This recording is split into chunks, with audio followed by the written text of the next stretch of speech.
কি বলে কি জানেন? গণহারে আকাশে এই খালি গুলি নিক্ষেপ করার মতো যে বিচার করতে হবে জুলাইয়ের, এটা হচ্ছে জুলাইয়ের চেতনাকে নিয়ে ব্যবসা করা, এছাড়া আর কিছুই না। কারণ টু দ্য পয়েন্টে যদি আপনি দেখেন ১.৫ বছর চলে গেল, ১.৫ বছরে যদি ১০০টা করে মামলা তারা ক্রোনোলজিক্যালি প্রায়োরিটির ভিত্তিতে প্রত্যেকটা হত্যার বিচার হতেই হবে। যদি না হয় আবারও এখন না হোক ১৫ বছর ২০ বছর পরে আবারও এরকম মায়ের সন্তানদেরকে জীবন দিতে হবে। একটা কথা লিখে রাখেন, কে বাঁচে কে মরে আমি জানি না। কিন্তু যদি বিচারটা না হয়, সেই আজকে ১.৫ বছর ধরে বিচার করো এমন কোন দরজা নাই যে যায়নি। কিন্তু ওই যে টু দ্য পয়েন্ট এ কথা বলে না, ফাঁকা উঠায় বলে কি আমরা বিচার চাই। টু দ্য পয়েন্ট এ কথা বলে না যে এই ১০টা মামলার কেন বিচার হলো না? ১.৫ বছরে কেন আবু সাঈদ হত্যা মামলার বিচারে রায় হলো না? ১.৫ বছরে কেন ওয়াসিমের মামলার চার্জশিট হলো না?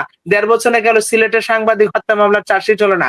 ১.৫ বছরে কেন আমার ভাইয়ের মামলার চার্জশিট পূর্ণাঙ্গ হলো না? আমার তো আসামি ১০ জন। ১০ জনের কি ইনভেস্টিগেশন করতে কতদিন লাগে? বলেন। তাহলে কি এটা কি নমুনা বিচারের?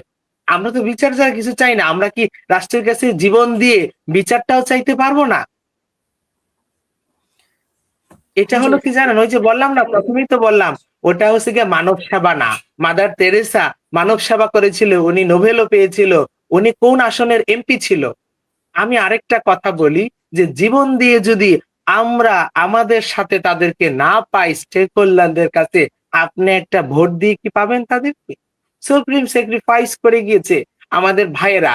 সর্বোচ্চ যে সুপ্রিম স্যাক্রিফাইস করার পরে যদি তাদেরকে আমরা আমাদের বিপদে আপদে না পাই, কখনো দেখতেন আমাদের সাথে রাজপথে বিচারের কথা এসে শুধু সংহতি জানাইতে? কই এই যে সজলের মা আছে, সাইমের মা আছে। সজলের মা তো তাদের অফিসের সামনে যেয়ে বলল, "কোথায় বাবা? তোমাদের ডাকে আমার সন্তানরা বের হয়ে জীবন দিয়েছে। আমি সজলের মা, সেই শহীদের মা তোমাদের দরজায় এসেছি শূন্য হাতে। থালাটা নিয়ে বিচারের জন্য আমাদের সাথে আসো।" কই একবারও কি সংহতি জানাইতে আসছে? আসিফ মাহমুদ ভাইয়ের কাছে আমার আম্মা সেই গত বছর উনি ক্ষমতার মসনদে বসার পরে সেপ্টেম্বর অগাস্টে বসলো। সেপ্টেম্বরের ৮ তারিখে কুমিল্লা সার্কিট হাউসে বলল যে, "বাবা আমি তোমার কাছে বিচারটা চাই। আর কিছুই না। আমার আসামি দৃশ্যমান।" তখনও আমার আসামি অন দ্য সার্ভিসে যখন আমি আসিফ ভাইয়ের কাছে আমার মা বলেছিল আমার আসামির বিচার চাই। যখন আমি ২৭শে অক্টোবর নাহিদ ভাইয়ের কাছে ২১শে অক্টোবর নাহিদ ভাইয়ের কাছে গিয়ে বলেছিলাম, তখনও আমার আসামিরা অন সার্ভিসে আমার আসামের আন্তর্জাতিক অপরাধ ট্রাইব্যুনাল থেকে যাদের অ্যারেস্ট ওয়ারেন্ট বের হইছে ১২ই নভেম্বর, ২১শে নভেম্বর পর্যন্ত আমার আসামিরা অন সার্ভিসে ছিল। কোথায় আমার বিচার? কোথায় আমার আসামি গ্রেফতার? আজ পর্যন্ত সেই ফ্রম দ্য বিগিনিং থেকে ক্ষমতায় থাকা পর্যন্ত কি আসিফ ভাই বা নাহিদ ভাই একবারও বিচারের কথা বলেছে? আজকে হাদী ভাইকে মারার পরে বিচার নিয়ে দেখলাম বিচারের জন্য আসিফ ভাই বিশাল বহর নিয়ে নেমেছে।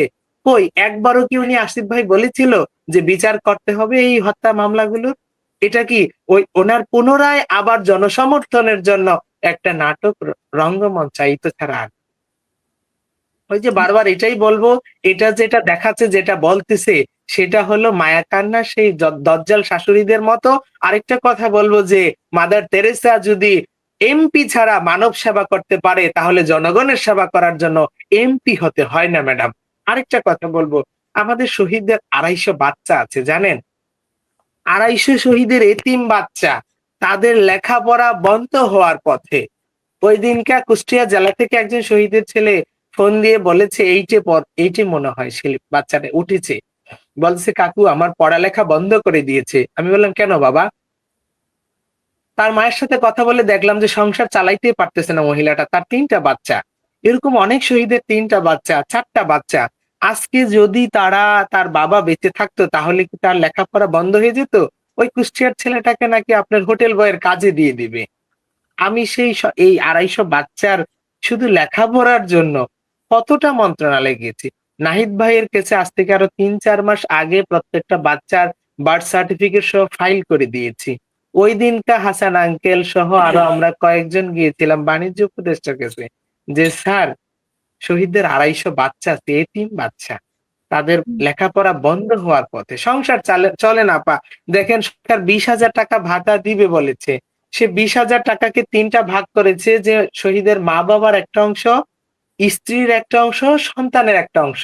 তো স্ত্রী আর সন্তানের অংশটা যদি আমরা চিন্তা করি, বাইরে থেকে মানুষ ভাবে শহীদ পরিবারকে একেবারে সরকার দিতে, দিতে একদম উদলায়ে ফেলছে।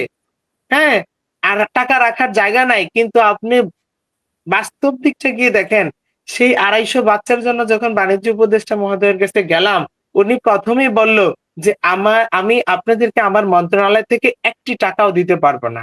আপনাদেরকে আমার শেষ উনার যে অফিস গ্রুপ আছে, বলতেছে আমার ব্যবসা প্রতিষ্ঠান ভালো না, আমি আমার নিজের গাইড থেকে ১ টি টাকা দিতে পারব না। আপনাদের সেই শহীদের বাচ্চাদের জন্য আমি কোন গ্রুপকে কোথাও ফোন দিয়ে বলতে পারব না ১ টি টাকা দাও। এবার কথা বলেন, শুরু করেন।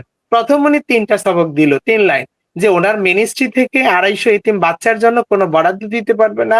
উনার যে গ্রুপ অফ কোম্পানি আছে সেখান থেকে ১ টি টাকা দিতে পারবে না এবং উনি কাউকে ফোন দিয়ে বলতেও পারবে না যে একটা টাকা দাও।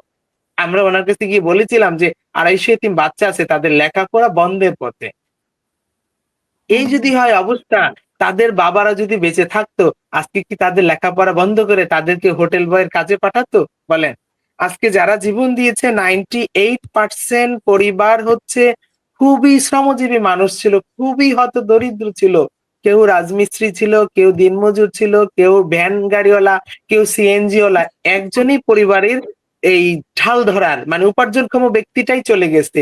সে ১৩,০০০ টাকা যে সরকার দিচ্ছে মায়ের আর সন্তানের যে অংশটা, সে ১৩,০০০ টাকা দিয়ে বর্তমান প্রেক্ষাপটের সংসারই চালাবে নাকি ৩ টা ৪ টা বাচ্চার লেখাপড়া চালাবে? বলেন কোথায় যাবে? এই হইছে অবস্থা বা শহীদ পরিবারের দুঃখ, দুর্দশা। আমি সবসময় বলবো সমাজের যারা উচ্চবিত্ত আছে আপনাদের কাছে অনুরোধ করব শহীদের ২৫০ এতিম বাচ্চা যদি পারেন আপনাদের পক্ষ থেকে তাদের পাশে এসে দাঁড়ান। চাইলে কিন্তু অনেক প্রতিবিত্তবান আছে। তারা চাইলে ২-১ টা বাচ্চার লেখাপড়ার দায়িত্ব নিতে পারে। এরকম ২৫০ বাচ্চা এটা কিছু না। অথবা আপনি দেখেন আমরা কিন্তু বিভিন্ন মিনিস্ট্রিতে চিঠি দিয়েছি। অর্থ মন্ত্রণালয় থেকে শুরু করে এটাও বলেছিলাম যে একটা ফিক্সড অ্যামাউন্ট করে দেই যে এই টাকাটা কেউ কোনদিন তুলতে পারবে না। ২৫০ বাচ্চার যদি লেখাপড়ার জন্য প্রতি মাসে ৫,০০০ টাকা করে শিক্ষাবৃত্তি শুধু তাদের লেখাপড়ার জন্য ৫,০০০ টাকা করে শিক্ষাবৃত্তি দেওয়া হয়। ২৫০ বাচ্চার জন্য আপা এই ১২ লাখ থেকে সাড়ে ১২ লাখ টাকা লাগে প্রতি মাসে। তাহলে আপনার একটা ফিক্সড অ্যামাউন্ট ১৫ কোটি টাকা যদি একটা বরাদ্দ থাকে যে এই টাকাটা কেউ তুলতে পারবে না, এটা লাভ্যাংশটা দিয়ে বাচ্চাদের লেখাপড়া চলবে। ১৫ কোটি টাকা কি একটা কিছু রাষ্ট্রের কাছে? আজকে ২৫০ এতিম বাচ্চা তারা শহীদ